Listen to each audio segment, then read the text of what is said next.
કરી જ લેશે. ખૂબ સરસ, વાહ ભાઈ વાહ, ક્યાં વાત હે.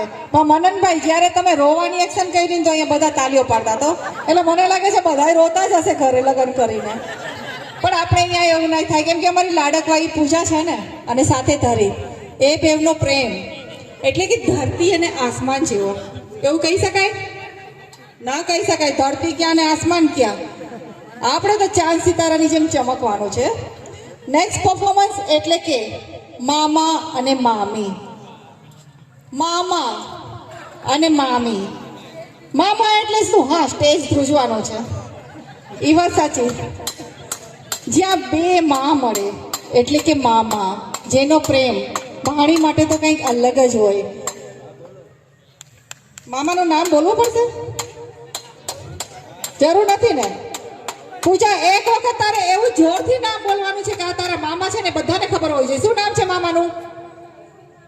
કેહુલ મામા. સંભળાણો બધાને. મામીનું નામ શ્રુતિ મામી. સરસ મજાનો શૃંગાર કરીને શ્રુતિ મામી આવી ગયા છે. તો શરૂ કરીએ આપણું નેક્સ્ટ પરફોર્મન્સ.